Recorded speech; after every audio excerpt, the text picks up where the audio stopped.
April 12, 1945. Berlin is already dying. The city shakes under constant Allied bombing. Streets are buried in rubble. The Third Reich is collapsing from the inside, and Adolf Hitler is hiding underground, surrounded by maps that no longer mean anything. Germany is losing the war. Everyone knows it. But in this version of history, something changes. Far across the Atlantic, in the deserts of New Mexico, American scientists are racing against time. The Manhattan Project was never meant for Japan. Its original enemy was Nazi Germany. The fear was simple and terrifying. If Hitler built the bomb first, the world would end under a black sun with a swastika at its center. Germany never got there. America did. And now a question that was once unthinkable moves from secret meetings to the desk of the President of the United States. What if the atomic bomb is used on Germany first? What if Berlin becomes the first city in history erased by nuclear fire? History books never show you how close this moment came. They tell you Germany surrendered, Japan was bombed, and the Cold War followed. But buried inside declassified memos, intercepted intelligence, and forgotten debates is a darker possibility, a decision that could have rewritten Europe forever. Before we go deeper, let me ask you something. If you're holding your phone right now or watching this on your screen, have you subscribed yet? If you haven't, do it now. Subscribe to World War II Dark Secrets. In early 1945, American leaders faced a brutal dilemma. Germany was collapsing, but not fast enough. Millions were still dying. Concentration camps were still operating. Entire cities were still fighting street by street. And U.S. planners feared something worse. What if Germany refused to surrender? What if the Nazis retreated into the Alps, turning southern Germany into a fortress? What if Hitler died and the SS continued the war without him? These were not fantasies. These were active concerns inside the Pentagon.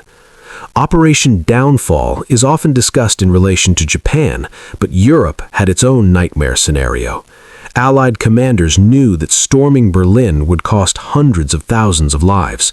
The Red Army was already tearing its way toward the city, but American leaders worried about what came next, a Soviet-dominated Europe. Stalin's armies were advancing fast. Every mile they took was a mile America would never control. The political future of the continent was being decided in real time by tanks and artillery. Then there was the bomb. By the spring of 1945, American scientists were confident the weapon worked. One bomb could destroy an entire city. One plane could do what thousands of bombers could not. Originally, the bomb was built because of Germany.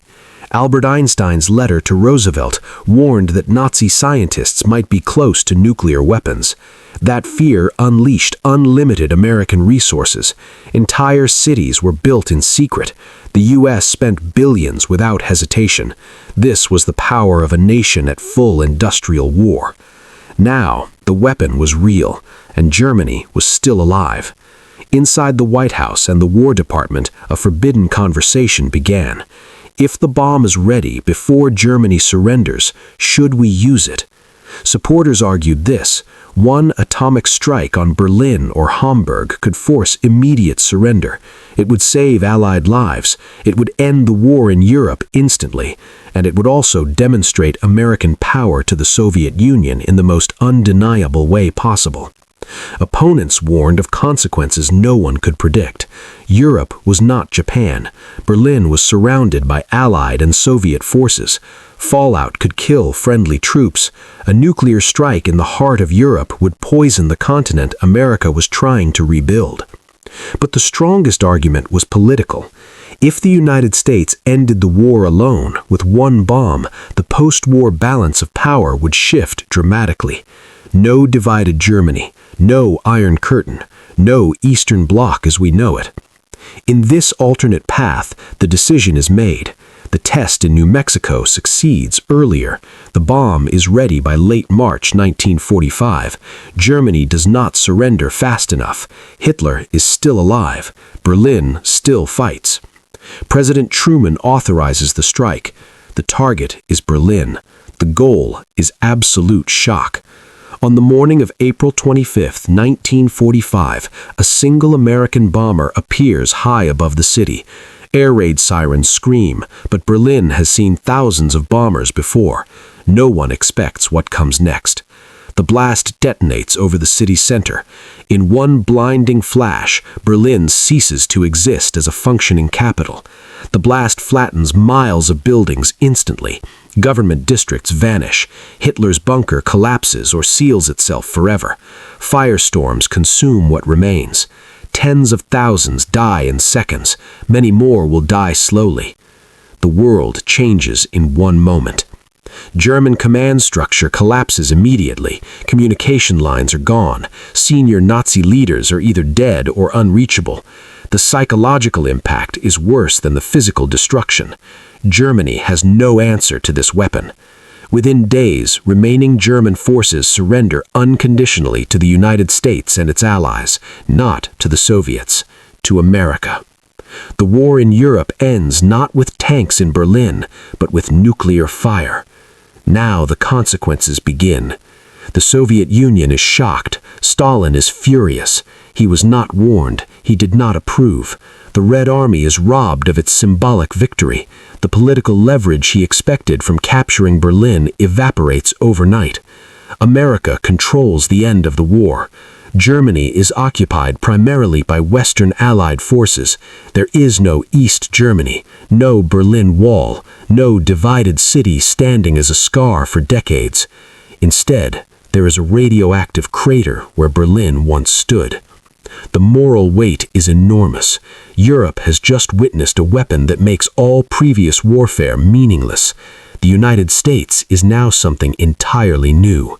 Not just a victor, a nuclear empire. The Cold War does not begin the same way. The Soviet Union accelerates its nuclear program in panic, not competition. Espionage intensifies immediately. Trust between allies collapses faster than it did in our timeline. But America holds the advantage. It has used the bomb. It has proven it will use it. And the message is clear. The world wakes up to a silence no one understands. Radio signals from Berlin vanish. No speeches, no proclamations, no final orders from Hitler. Just fragments, static, panic, rumors spreading faster than facts. Within hours, Allied intelligence confirms it. Berlin is gone. Not captured, not occupied, erased. American commanders on the ground are stunned. Even those briefed on the weapon were not prepared for what it actually did. Soldiers miles away feel the shockwave. A strange wind carries dust and ash across the countryside. The war they trained for no longer exists. For the German people, the psychological collapse is total. For years, Nazi propaganda promised miracle weapons, secret machines, wonder arms that would turn defeat into victory. Now, the enemy has revealed a weapon beyond imagination. One bomb, one plane, one city destroyed. The myth of the 1,000-year Reich dies in a single morning. Across Germany, local commanders make their own decisions. Units surrender without orders. SS officers flee or kill themselves. Some try to keep fighting, but they are isolated and hunted. There is no central authority left to fear. Hitler's fate is never fully confirmed. The bunker is believed destroyed or sealed under collapsed earth. No body is recovered. No dramatic suicide scene, just absence. In this timeline, Hitler does not become a Cold War rumor. He becomes a nuclear ghost. The surrender that follows is fast and unconditional. German representatives rush to American lines, not Soviet ones. They want protection, they want mercy, and above all, they want distance from the weapon that destroyed their capital. The United States accepts the surrender, and in doing so, claims ownership of the end of the war in Europe. The Soviet reaction is immediate and hostile. Stalin had been promised Berlin. His armies had bled for it. Now there is nothing left to capture. No victory parade, no symbolic conquest, just a radioactive ruin controlled by American airspace. Behind closed doors, Soviet leadership views the strike as a threat directed as much at them as at Germany. This was not just about ending the war. This was a warning. Diplomatic language collapses, accusations fly. American officials argue the strike saved millions of lives and prevented a prolonged ground battle. Soviet officials respond that America has introduced a weapon that makes alliances meaningless. Trust, already fragile, shatters. Occupation zones are redrawn under American pressure. With Germany surrendered primarily to Western forces, the Red Army halts its advance earlier than expected. Eastern Europe becomes a tense gray zone rather than a solid Soviet bloc. Poland, Czechoslovakia, Hungary, none are fully secured by Moscow. America now has leverage it never had before, and it uses it. War crimes trials proceed differently. With Berlin destroyed, many records are lost forever. Some Nazi leaders escape identification. Others are captured quickly, broken by fear rather than ideology. The Nuremberg trials still happen, but the tone is darker. Prosecutors reference Berlin constantly, not as a crime, but as a consequence, a demonstration of what modern war has become. The moral debate explodes worldwide. Newspapers ask the question no one can avoid. Was it necessary? Europe is horrified not only by the destruction, but where it happened. This was not an enemy island thousands of miles away. This was the heart of Europe, a city of history, culture, and civilians reduced to ash. Anti-American sentiment rises in unexpected places. Allies who cheered liberation now fear their liberator. At the same time, no one challenges American power directly, because no one can. The United States occupies Germany with overwhelming authority. Reconstruction begins, but Berlin is excluded. It becomes a forbidden zone. Scientists study it, soldiers patrol its edges, politicians avoid it. The ruins stand as a permanent warning. Germany is rebuilt without its capital. A new administrative center rises in Frankfurt. A new political identity forms under American supervision. Without division, Germany becomes a Western-aligned powerhouse faster than anyone expected. And the Soviet Union watches this happen in real time. Moscow accelerates everything. Nuclear research becomes the highest priority in the Soviet system. Espionage networks are expanded aggressively. Scientists are forced to work under impossible pressure. Failure is not an option. The arms race begins earlier, more dangerously. Now the question shifts east. Japan is still fighting. When news of Berlin reaches Tokyo, the reaction is disbelief, then terror. Japanese leaders understand something instantly that Germany never did. If America was willing to destroy a European capital, Japan is not safe. Inside the Japanese Supreme War Council, debates intensify. Some argue surrender is now inevitable. Others insist the weapon was only used because Germany was already defeated and surrounded. They gamble. They believe America will not use it again. They are wrong. But the decision-making process is altered. Hiroshima and Nagasaki are now not just about ending the Pacific War. They are about reinforcing a precedent already set. A world where nuclear weapons are not theoretical, they are policy. This is where the timeline bends hardest, because after Berlin, the atomic bomb is no longer shocking, it is expected. Tokyo does not sleep after Berlin. Messages arrive in fragments, diplomatic cables, intercepted broadcasts, whispered confirmations from neutral nations. The same word appears again and again. Berlin is gone. For Japanese leadership, this is not just news, it is a mirror. If America erased the capital of a European superpower, then Japan's cities are no longer bargaining chips, they are targets. Inside the imperial palace, the mood turns cold and desperate. The atomic bomb is no longer a rumor. It is no longer an American bluff. It has been used in the center of the Western world, against a white, industrial, Christian nation, against a former great power. That detail matters. Some Japanese leaders had believed the weapon would never be used on them first, that America would hesitate, that moral limits still existed. Berlin proves those limits are gone. The Supreme War Council splits harder than ever. The peace faction argues surrender must happen now before Japan suffers the same fate. They point to Germany's instant collapse. One bomb, one city. The war ended in days. The military faction pushes back. They argue Germany was already surrounded and defeated. Japan, they say, still has an army, still has honor, still has the ability to inflict casualties so severe that America will negotiate. They cling to one final hope, that America will not repeat Berlin, that the world will not tolerate a second nuclear city. But American strategy has changed. After Berlin, the atomic bomb is no longer just a war-ending weapon. It is a geopolitical message. The United States has crossed a line, and it understands something crucial. Fear works. In Washington, planners reassess everything. Some argue that Japan may now surrender without a strike. Others insist that hesitation would weaken the message already sent to the Soviet Union. If America stops now, Berlin becomes an exception. If America strikes again, Berlin becomes doctrine. The decision is made with brutal clarity. Japan must see the same fire. The difference is timing. In this altered timeline, the bomb is ready earlier. Targets have been discussed longer. Intelligence is sharper. The psychological groundwork has already been laid.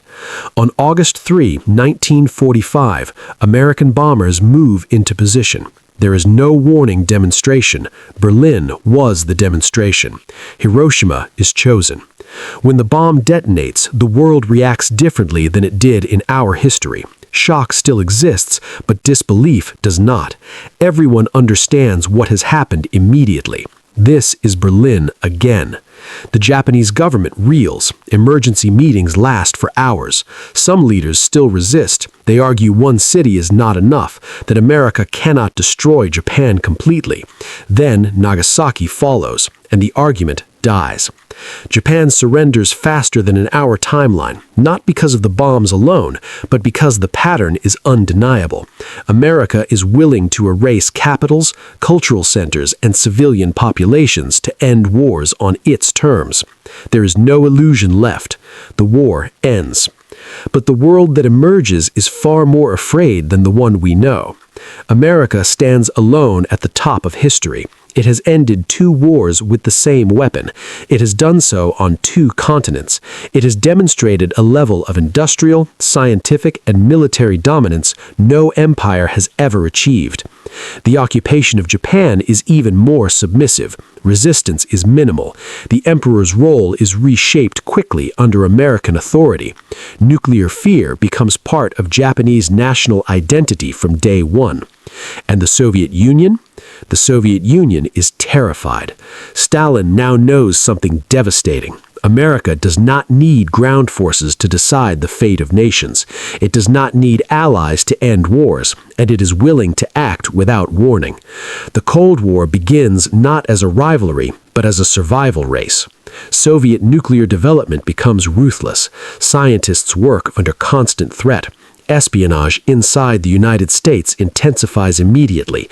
Every secret is hunted, every weakness exploited. But America is still years ahead, and it knows it. Military doctrine worldwide shifts. Conventional warfare begins to feel obsolete. Large armies become liabilities. Cities become hostages. Europe rebuilds under a permanent nuclear shadow. Berlin remains untouched, frozen in time, a dead zone at the center of the continent. Children grow up knowing its name not as a capital, but as a warning. American power becomes unquestionable, but also deeply resented. Allies rely on it. Enemies fear it. Neutral nations scramble to choose sides.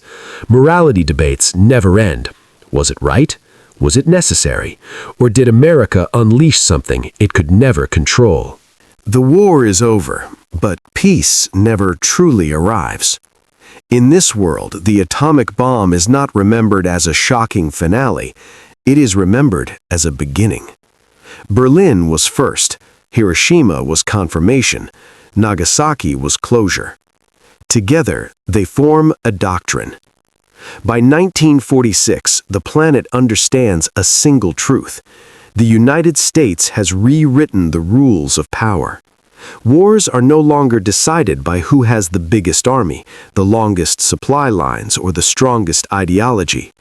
They are decided by who controls the atom. Europe rebuilds under an unspoken fear. Cities are redesigned with evacuation plans in mind. Governments relocate archives, leaders, and command centers far from population hubs. Civil defense becomes as normal as schools and hospitals. Berlin remains untouched. No reconstruction, no memorials, just a sealed, irradiated scar in the center of Germany. American forces patrol its perimeter, scientists monitor it, politicians reference it in speeches without ever visiting. It becomes the most powerful symbol on Earth. Germany, unified and fully Western-aligned, rises fast. Without division, without a wall, without Soviet occupation, it becomes America's strongest partner in Europe. Its economy surges, its military is restrained but technologically advanced, and it never forgets who destroyed its capital. Gratitude and fear exist side by side. The Soviet Union adapts in darker ways. Stalin dies with a single obsession unfinished. His successors inherit a system built on paranoia. The nuclear race consumes everything. Food shortages worsen, living standards collapse further, but bombs are built at any cost. Espionage becomes constant. The Cold War is not fought with speeches and proxy wars at first. It is fought with secrets, betrayals, and stolen equations. Because everyone knows what happens if diplomacy fails. There is no Korean War in this timeline. There is no Vietnam as we know it.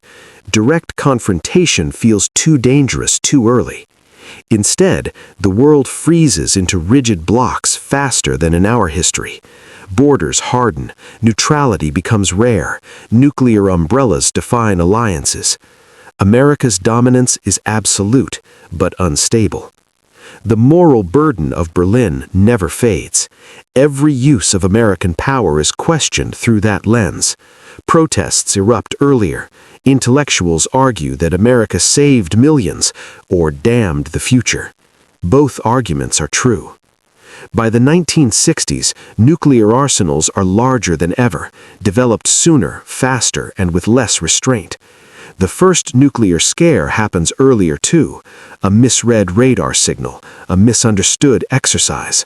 The world comes closer to annihilation decades ahead of schedule. But it survives, barely, because everyone remembers Berlin. That memory restrains just as much as it threatens. In this world, the atomic bomb does not end war forever, but it does end innocence forever. Humanity crosses the line earlier without the illusion that it will never happen again. The United States remains the most powerful nation on Earth, not just because of its weapons, but because it was the first to prove it would use them. That reputation never leaves. History asks a final question. Did bombing Germany first prevent something worse, or did it teach the world the fastest way to end everything? There is no clear answer, only consequences.